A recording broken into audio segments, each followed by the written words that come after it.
O day of God, draw nigh in beauty and in power.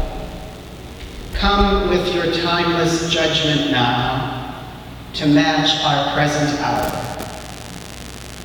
Bring to our troubled minds, uncertain and afraid, the quiet of a steadfast faith, the calm of a call obeyed.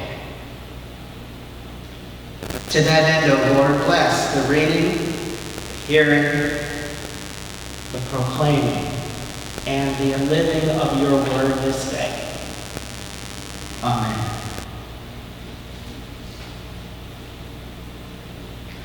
I wonder whatever happened to Billy Mayer. I must confess at the start that I have no answer to that question. I don't know whatever happened to Billy Mayer. For that matter, I never met Billy Mayer. I don't know him. I don't know anything about him. I only know him as a name, as a little boy that I learned about many years ago from an article that appeared in the New York Times. A little boy with a piece of chalk who took it upon himself one day to inscribe his whole philosophy of life on the wall of a New York City public library. For there, in big chalk letters, inside a big chalk heart, in his young childhood scrawl, he wrote, "Billy Mayer loves everybody." Now, I know, he really shouldn't have to face the wall.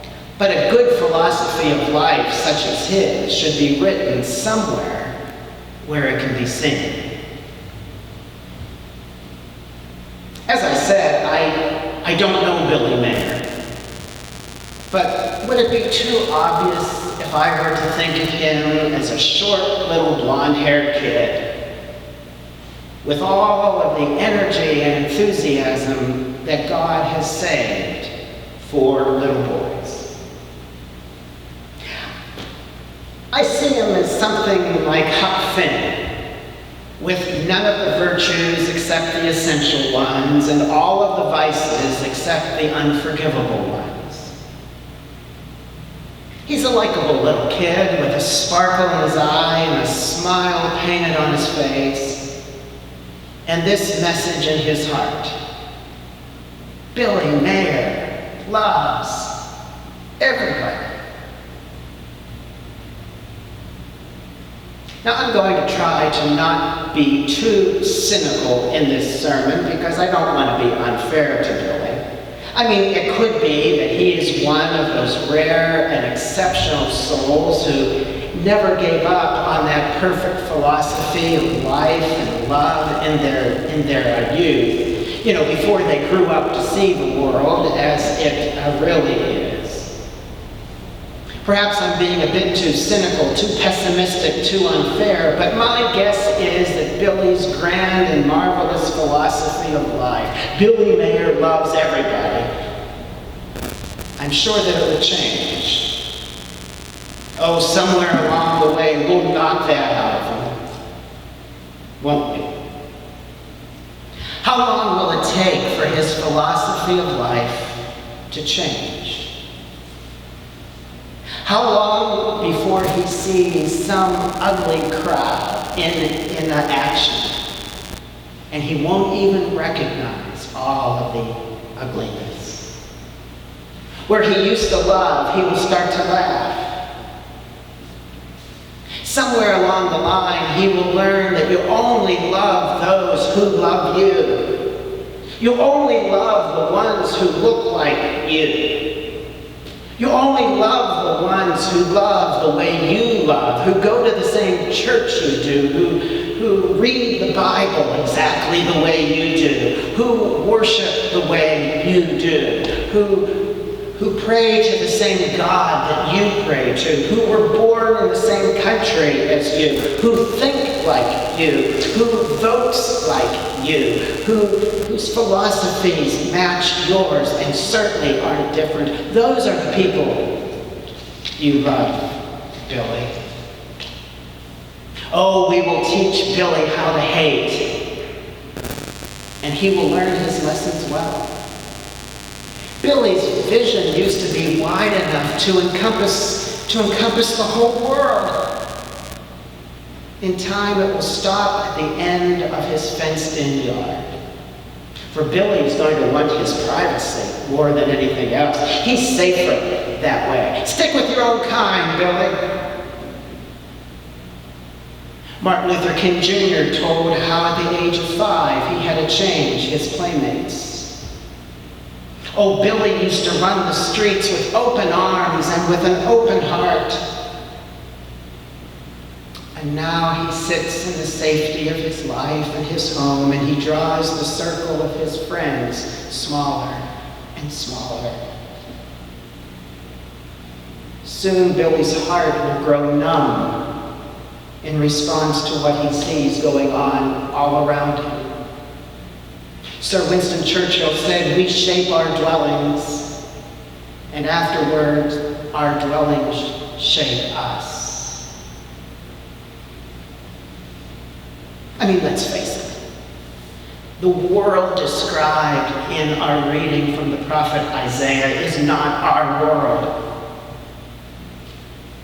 Billy wants to live in this world. We want to live in the peaceable kingdom. But that's not our world. This is literally a counter vision of our world. If you doubt that, stay on Facebook for 30 seconds after the worship service ends and watch the news on any channel or read the front page of any newspaper.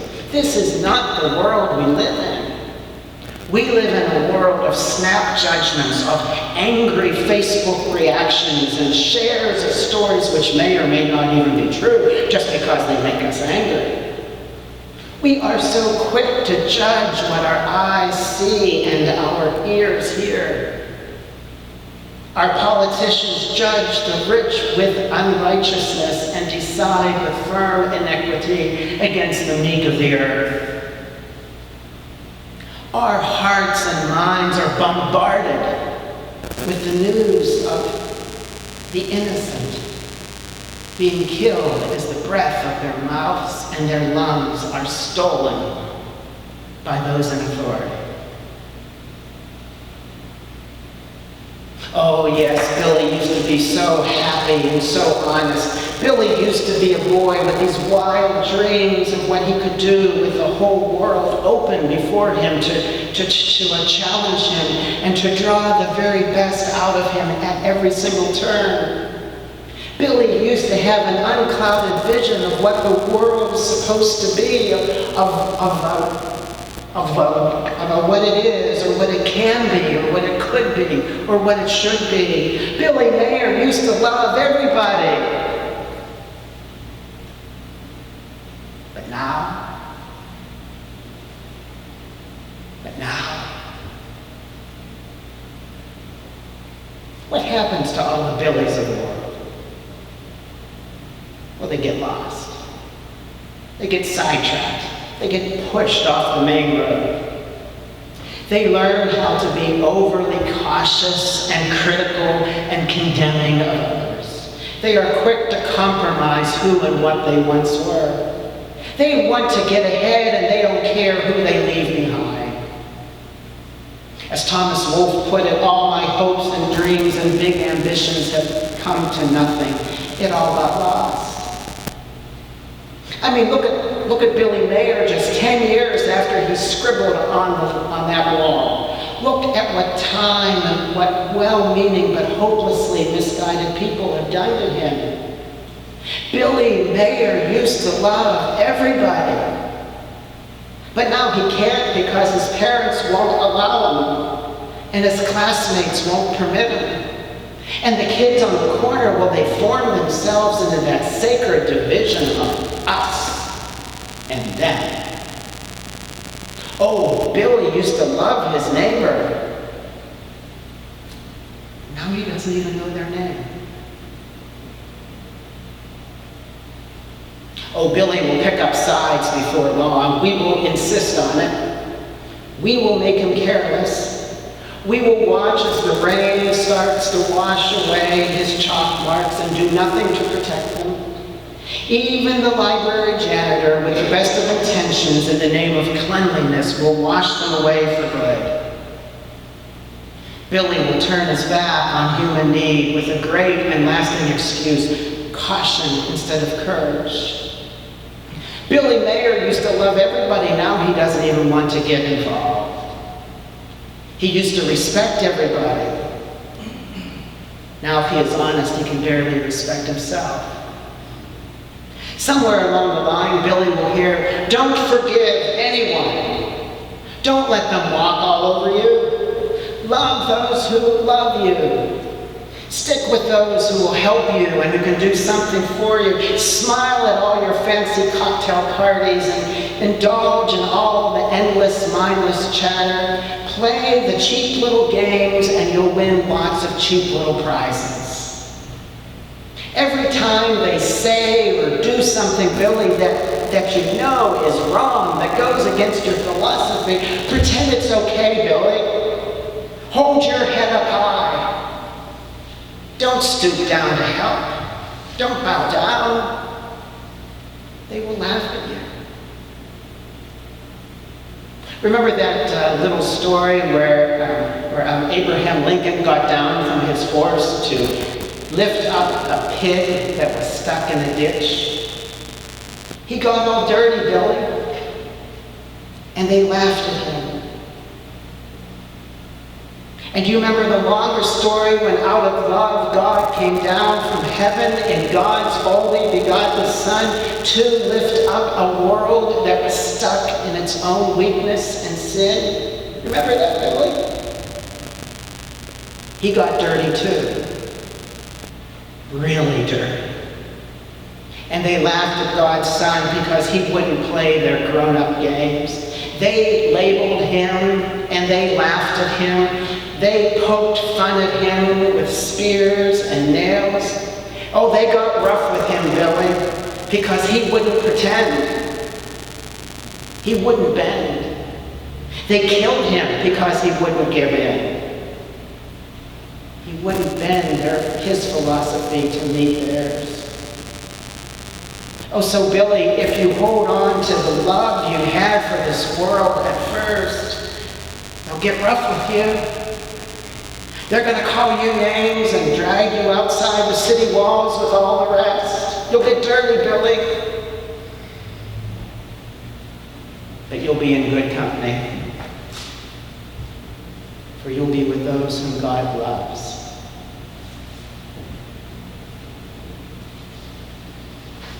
How often have you and I been in Billy's shoes? What happened to him is what happens to everybody except for those who tower over the rest of us. For Billy is you and Billy is me. Remember back when you were just a child. Remember back to when your heart and your dreams were as big as Billy's. Think back then to before your fists became frozen around all the little things you treasure now. Before you learned to go after all the things you never really wanted in the first place. Think back to when you knew how to smile and really feel it, and you woke up every morning with energy and with enthusiasm. Think back to when the only thing that mattered was that you could live without worry and without fear. Think back to when you thought that liberal meant a big portion of chocolate cake. And your mind was constantly stretching and embracing all that came its way. Think back to the time when you could really believe in the vision that the prophet Isaiah had. Think back to when you really believed in a world where goods were shared and which welcomed one world family.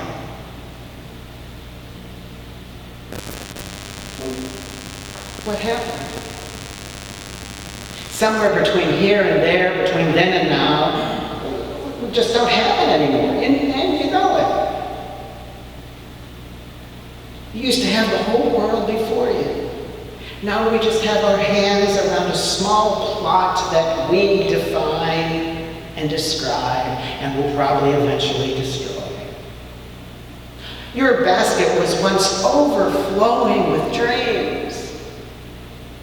You just forgot to take it along.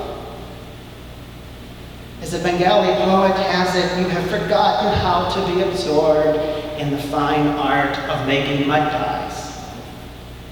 Or Edward Fitzgerald has it right. 'Tis a duller sight by far to watch a human being poison himself with hate, shutting out so much of life that could be, drawing a circle around his own wee world.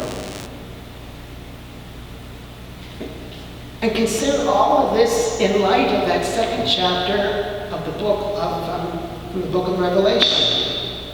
The angel writes to the church.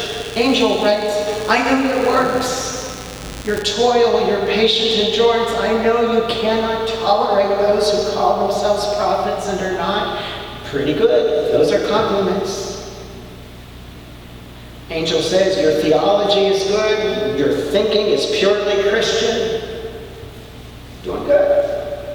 The angel continues, I know that you have not grown weary. You endure patiently. You persevere in all the good things of the world. All very positive compliments indeed. But none of the compliments can remove the criticism in verse 4. Did you hear it? The angel says, I know all your works, but I have this against you. You have abandoned. You have forgotten the love you had first. The love that you had for your faith, for your family, for your friends, for your world, for your fellow human beings. You've forgotten it. You've abandoned it. So what happened to the love you had at first, dear Billy? Did you give up on that? You know, what you wrote in chalk on the wall, Billy Mayer loves everybody. Is it still true? What's inside that big heart that encircles everything you do and are? You don't lose love, Billy. No, it still lingers around the door like some unwanted guest. It waits for you when you sit down to rest at the end of a long day. It whispers in your ear and in your heart and in your soul when all the other voices are silent. It winds its way around you and it sits in the front row of your memories, there in the pupil of your eye to remind you, you don't lose love. It holds on when everything else lets go. Love suffers long. Faith, hope, and love, these three things, they endure, but the greatest of these is love. Nothing can separate us from the love of Christ, the Apostle Paul screams at a hurting world. Not hardship or distress or persecution or famine or peril or sword, nor things present or things to come, nor our rulers, no power, no height or depth or anything in all of creation will be able to separate us from the love of God in Christ Jesus our Lord. The love is still there, Billy. If you could only see it.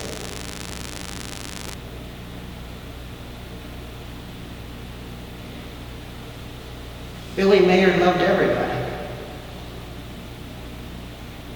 But Billy's gone now. He's off to chalk some other heart on some other wall. I wonder where he went. I wonder what he's writing now. I wonder whether he knows how much he has lost and how little he has gained. I doubt you will ever hear it, Billy. But this sermon is for you. And all the other Billies out there, wherever you are, with the deep conviction that you can still draw that heart again and write the inscription inside again.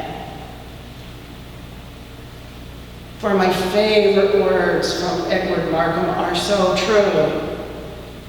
He drew a circle that shut me out, heretic, rebel, a thing to flout. But love and I had the wit to win. We drew a circle that took him in. Yes, you can still draw the circle of your heart wider and wider, Billy. For the river alone runs swift with a song, but the mountain stays and remembers and follows her with his love.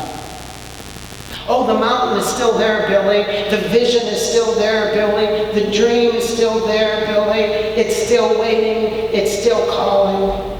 The dreams you once had of a world where everyone respects each other's ways, where love is lived and all is done with justice and with praise, it's still there, Billy.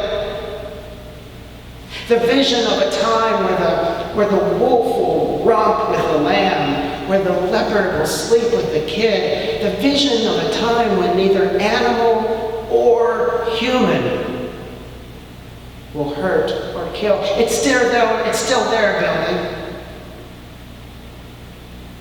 The vision, the hope, the dream of a whole earth brimming with the love and the knowledge of God. Even though that vision dimly shines sometimes, Billy, it's still there.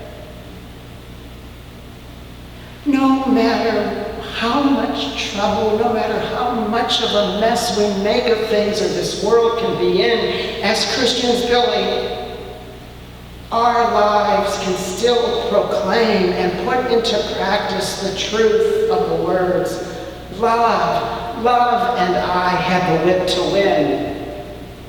We drew a circle. We drew a heart that took them in. For you see, as people of God, we are called to see things through the lens of the kingdom of God. We are called to grieve with those who grieve, to mourn with those who mourn. We are called to lift the hands of those who are tired and weary. We are to speak for those who are oppressed and have no voice. We are the people who still hold on to Isaiah's vision. We are the people who continue to work to make that vision, that dream, become a reality.